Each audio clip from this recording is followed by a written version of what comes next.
All right, putting an oil pump on Austin's 5.3. It came with a red spring, which I guess is the standard. And then there's a blue that's 15 extra pressure.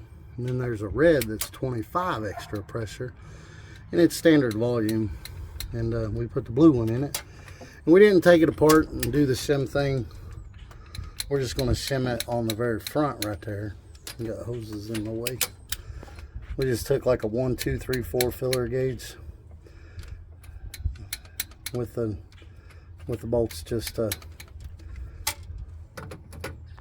in it, but not snugged up. They were close to snug, but they weren't. And now we torqued it down to 22 pounds with the Loctite. And we'll put her back together. Now he's got to put the windage tray back on. Now, on the bolts down here, on the bottom of the pickup right there, where the pickup bolts too. If yours bolts, I've seen some of them that bolt with on the high end of the pump. You don't have to take your pan off to get that bolt out unless you accidentally drop the bolt in the pan. But now that bottom one, if it's in the bottom one that's farther down, you do have to drop the pan down a little bit to get to that one. And it just makes it easier. We took the pan completely off because we wanted to check a few things. But I did like a wiggle on the rods. And I about know how much they should wiggle. And they all seem fine. So we're just going to put this high pressure standard volume pump on it. And see what it does. Because the clattering noise that it was making, it went away. But now this core would drop down to about 18 psi, 18 to 20 psi at warm idle, but my truck drops down to what, 25 at warm idle, my GMC Sierra my daily driver. And then my LT1, when it was stock, it would drop 15 to 20 at warm idle. But when he was giving it gas, the pressure would go up, but we don't feel comfortable with that pressure. So that's why we're changing the pump out. I don't know what was making the clattering before, so it mysteriously went away, but we'll see what happens. All right, I got the intake on this.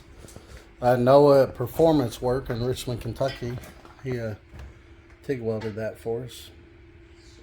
Does awesome welding for the blow-off valve, but that's the way it's going to look. I don't have the clamps on it, of course, because I just fitting it up, but everything fits perfect. This will scoot over. It's not perfectly straight, but it'll scoot over. I tell you what, these silicone bands these don't even have lips on them. I cut them straight, and it's hard to get those off. It's hard to get them off even without the lips. But yeah, going to take it all back apart. I'm going to push the radiator forward, and I'm going to put the fans on the back, reverse the polarity so they blow instead.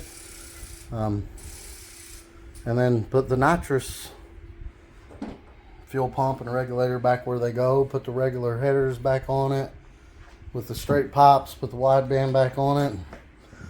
Because you guys are going to see this one with the 300 shot now on the trans brake.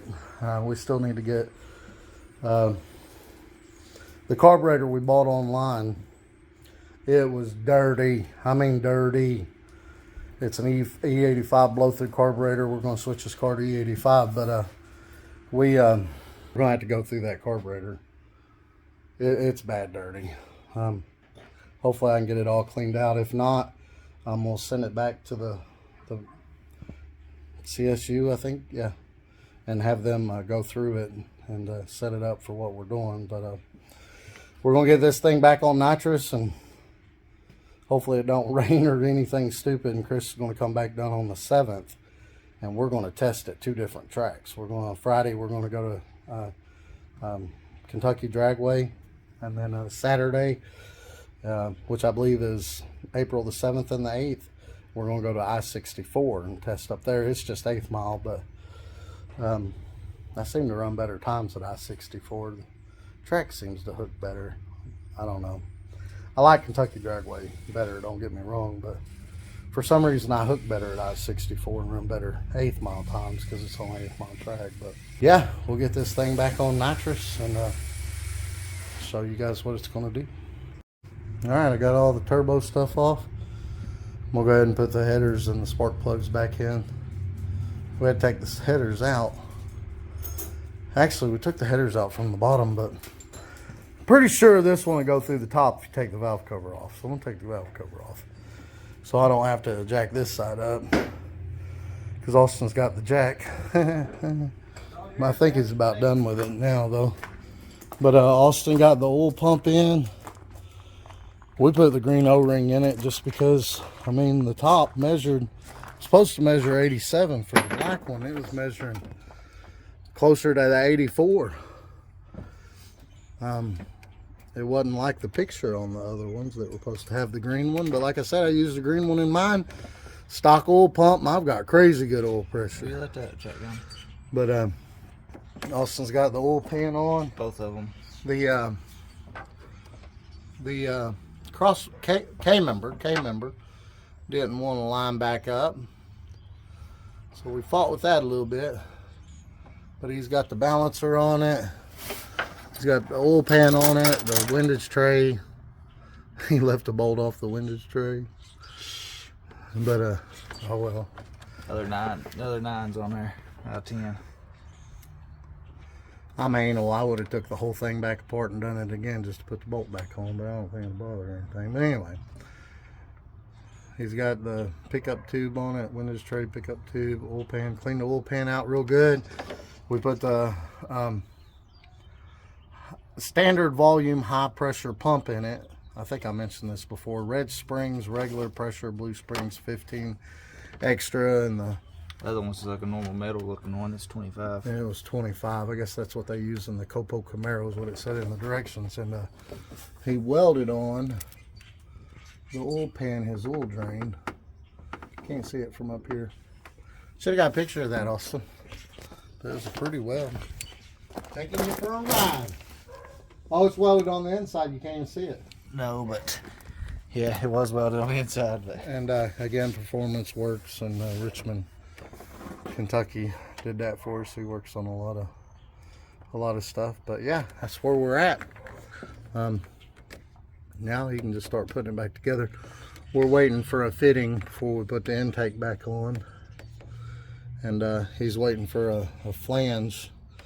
His flange had a T4 welded to it. We tried to cut it off. It didn't look pretty, so we're going to put a T6. We're going to stack them. Besides, he needs a little bit more room for the turbo to go up anyway. So he's going to stack a good T6 flange on top of it and weld it real good. That way we've got a good, clean, flat surface. But yeah, guys, that's where we're at on these. I think we're about to call it a day. We actually worked on these all day, today and yesterday. But today was a lot of running because we had to go get an oil pump. And it's about a 45-minute drive over there to get that stuff welded. But that guy does some good work welding. We can't weld aluminum, so I guess you got to stick weld that or TIG weld it. I didn't even know you could stick weld it, but I do it work. But yeah, y'all like and subscribe. Have a great day.